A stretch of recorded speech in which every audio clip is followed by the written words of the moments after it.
Yeah. Hello, everyone. How are you doing? Welcome back. Let's see some analysis of the game that I consider, um, yeah, let's be fair, one of the best preparations I had in the Airthings Master Tournament.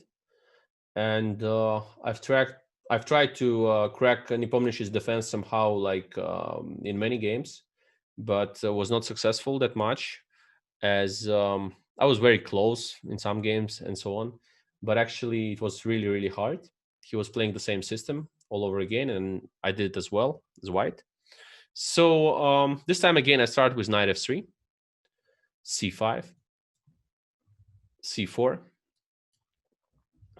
knight c6, and now this slightly strange looking move e3. But the point is that anyway, we're fighting for the center. So the point is that if black goes, let's say, for g6 here, then d4, and knight is kind of awkward on c6 because after, let's say, bishop g7, there's d5, and the structure is like reminds of the King's Indian, but with slight differences. For example, if black goes knight d5, then there is takes, and I don't know, some e4, knight c3, bishop d3, and white is kind of faster here. Also, you have to do something about the bishop on e5. Standing quite strange there on e5.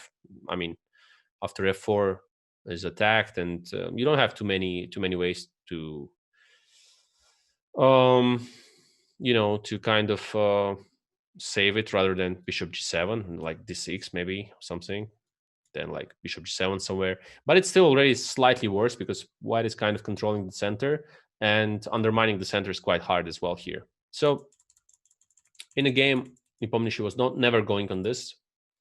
He was always going for, let's say here, e3. He was going for knight f6,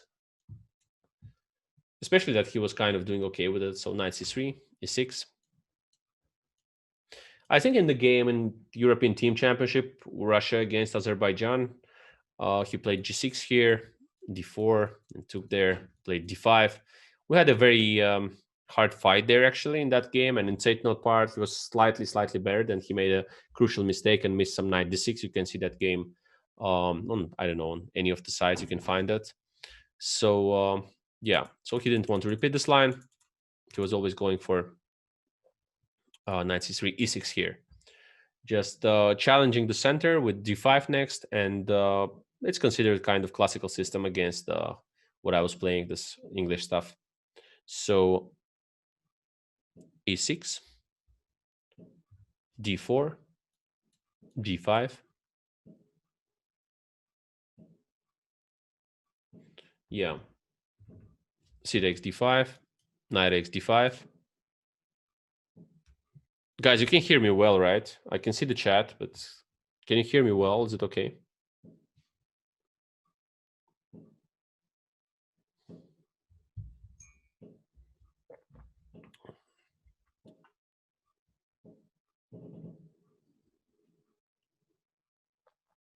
Guys, is the voice fine? I just can see that somebody said there is no sound or something. Okay, it's good. Yeah. So yeah, knight takes d5, bishop d3, bishop e7, a3. I've played this as well against Jan in some other tournament of the series of this rapid events, and here he went for castle short, which is considered kind of not that great, because there is a little trick of knight takes d5, then the pawn takes on c5, and there's queen c2 attacking h7. And the point of a3 in this case is that there is no knight before, never. So black probably has to take already with the queen on d5, which is kind of awkward. Then there is queen c2 possibly. We have played the game like this. It ended in a draw, but he had a really tough end game with a lot of problems. So here he goes for c takes d4 once again. Yeah, sorry, a3. He goes for c takes d4, which is the natural reaction. E takes d4, castle short, castle short. We're repeating our game from one of the rounds there in the knockout stage in our match. So castle short, b6, and here I prepared some kind of interesting stuff. So I went queen c2. I think we have played this position already. He played knight f6. Here I went for bishop g5. And I still had some kind of advantage, but certainly black is fine here. Like bishop g5, they go for h6 usually, and it was played in our game as well. Then let's say takes, and bishop e4, then d5, and all that stuff. You can see there.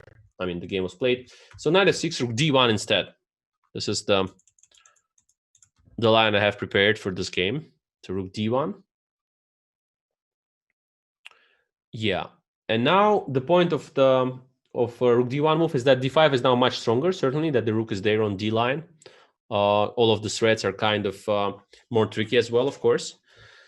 But the main idea is that black has to go for h6 now to avoid any bishop g5 and d5 stuff. Let's say, for example, if after rook d1 they go for bishop b7, which is very natural, then white just can go d5 here unexpectedly. And after e takes d5, knight takes d5. If queen takes d5, bishop h7, white is winning. But if knight takes d5, then bishop h7, king h8, and bishop e4. This is important. So, and now it's actually a very cool trick. So bishop h7, king h8, bishop e4. And now the only way to play for black is knight a5. Yeah, and now bishop d5, take d5, queen f5. Probably black is able to hold it somehow with the, let's say, g6 going into endgame, takes, rook takes d5. But certainly it's an endgame without the pawn, so pawn down simply. Probably possible to keep it, but I mean, it's not everyone's cup of tea. It's really unpleasant. So certainly Jan is not going for this. He possibly knows what to do against this, but he doesn't remember his lines, and that was the trick I've tried to play on. So he goes for h6, which is the best move here. H6, and now, yeah, I can see the YouTube chat, Lazy Panda 19. Yeah, I do. So h6, d5, e takes d5, knight d5, knight takes d5. Because queen d5 again loses to bishop h7. This is winning for white. So knight takes d5, queen takes c6. And he goes for bishop e6, probably remembering some of his lines, but certainly also it's easy to find it because, I mean, a8 is hanging, d5 is hanging, next move is bishop e4 or something. And certainly black has to defend the knight on e6. And now there is a very kind of funny looking move, but actually quite strong, this queen a4. So the point is that there's still a pin on the d line, and you can always go for bishop e4 and stuff like trying to pin the knight. Also, queen can come to e4, so potentially creating some kind of threats on the king's flank. Besides that, white can just go for bishop d2 and rook c1, trying to pretend that they're slightly better in the middle game. Also pressuring a7, not letting the rook out here, and so on. Black has to be quite precise here. And the best move in this position is queen d6, according to the engines, which is not that easy to make. That's what I thought in my preparation. Because look, I mean, it's on the d line, quite strange, because bishop e4 was kind of threat. Also, what are you doing after bishop e4 is not clear at the first sight. There is also one other move, bishop c5, which is a bit harder to make. And then there are different ideas that I had, so I don't really like to mention them here, certainly, because maybe it can be used from time to time as well. But another way for black to play is bishop c5, which is also kind of tactical, a bit in Nepo style maybe. But you have to understand what you're doing against bishop c4, let's say. You have to foresee some kind of queen e8 here, which is kind of tough to find. Let's say, I mean, there's also queen c2, but there is queen e8. And now you have to know that rook f takes e8, bishop d5,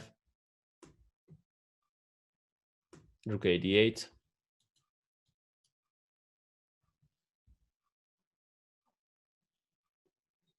So there is some kind of before, let's say, bishop e7, bishop takes h6. With the pawn up for white, it's slightly better chances. And finally, it's a draw probably, but still black has to know it. But also after bishop c5, there are different possibilities for white. One of them is like bishop f4. Then the suggestion of engine usually is to sacrifice this, play, let's say, knight f4, bishop h7, king h7, rook d8. Then knight h2 check. And due to the two bishops and good rooks, you know, black is probably having enough compensation here. But it's all very, very much complicated and so on. So Yeah. So this is the more or less best ways to play for black: bishop c5 and queen d6. Black still has to know his stuff, but this is kind of suggestion for black. So Jan is going for queen c7, which is also very natural. He wants to avoid the pin on the d line, and he wants just to get rid of the spin. Just bring the rook to d8 or c8, or maybe this rook to d8 and then the other to c8 and queen to b7 or c6. Play just a normal position, but certainly it meets a strong reply by white, which is very, very natural. I've played here bishop d2. It's not the end of the world for black, but still it's already kind of awkward because the queen is not feeling safe there on c7.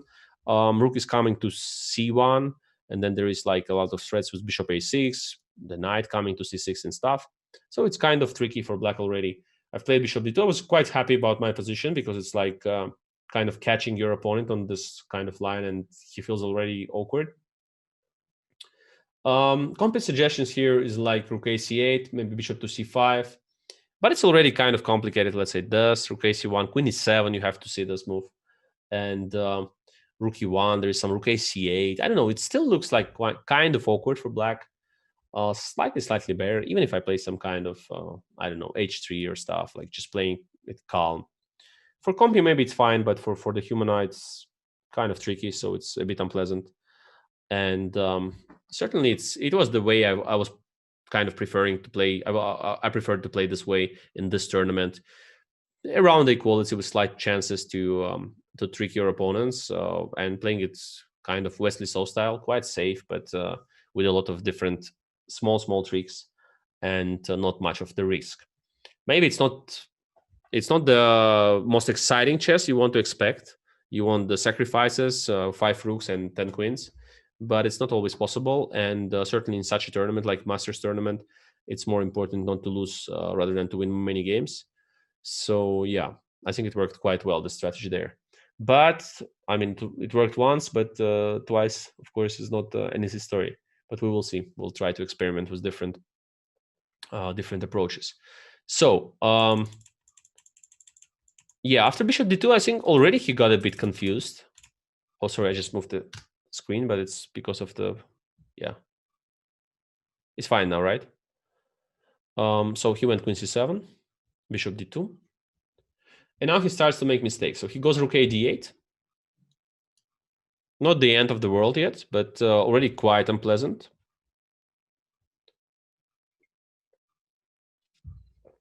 Rook a d8, rook a c1. Very natural for me. Look at these pieces.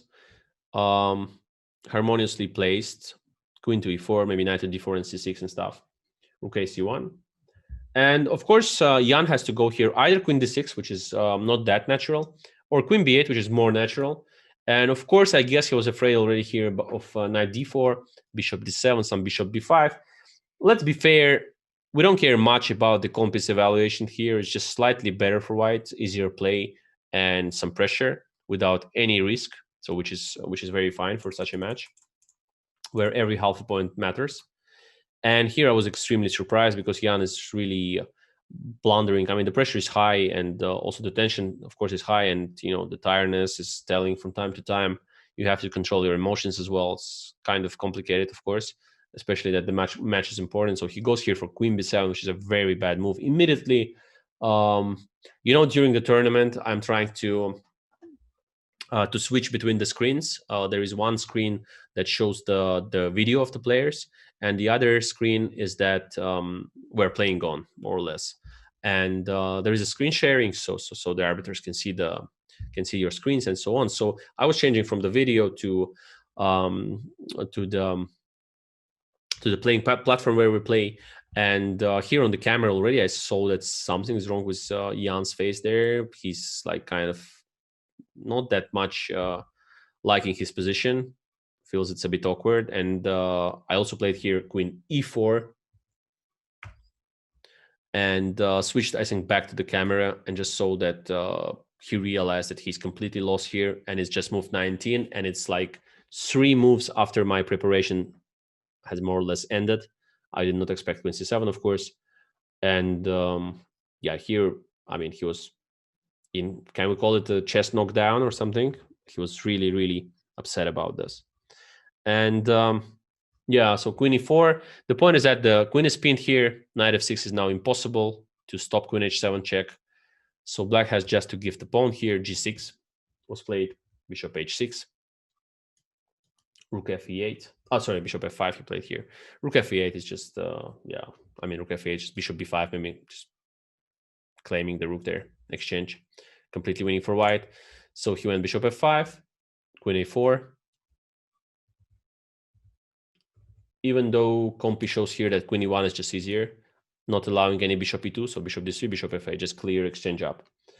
Okay, yeah, okay. I didn't see this, so I went queen a4, bishop d3, bishop f8. I thought it's completely winning, bishop e2.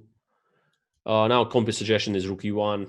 It's probably even easier. I just played this because I saw the pin is there. Seems to be quite easy. Bishop e7, bishop d1, rook d1, queen e7. I was very happy about the spin because pawn up, g3, h4. I'll just move my pawns. Just bring my king, maybe rook, b4, knight e5 and stuff. And in the game, it was even easier because he played b5 now. Position is completely lost for black. I went h4, very natural, trying to, at some point, maybe attacking with h5 and stuff, just undermining the king's flanks, pawns and stuff. Yeah, just a normal move. Now he went rook d7. I went knight e5. The point of rook d7 is that he wants to play knight f6 or knight b6, get rid of the pin. So knight e5, rook d6. G3, because I didn't find the direct way to win here, even though Compi even says knight f3 back and rook d7, rook e1 is winning. Okay, it's way too complicated. G3 is just fine. A6. And I went knight g4. The point is that I want to play knight e3 and then take on d6. Also knight h6, knight f6 are in the air. Queen e6 was the best defense here. Queen e6. And then maybe I can go for rook d3, trying to play knight e3 again and stuff. Position is very, very close to winning. Maybe I have to somehow to regroup knight e5 to f3 or else, but it's very, very close to winning. So after knight g4, he went rook d7. Queen e5, very natural. Rook d5 is threatening now. Position is like completely winning if black just takes here, knight e5, rook d8, knight g4. With a lot of rook takes d5, knight f6 pins IDs, and knight e3 as well. If king just 7, let's say knight e3, white is completely winning, so it's easy. And yeah, I was already sure that I'm winning here, so he just went queen e6. It's a desperado. Position is completely lost. Just had to calculate a few things here. Rook takes d5. And certainly Jan resigned because he takes d5, knight f6, picking up the d7 rook. Rook d5 is knight f6, king wherever, knight d5, he takes d5. I mean, whatever now, g4, f3, king to f2, and just picking up this pawn as I have the advanced passer there, which is always winning. Also the pawn up in the pawn's endgame. Maybe king f1, e2 is even easier.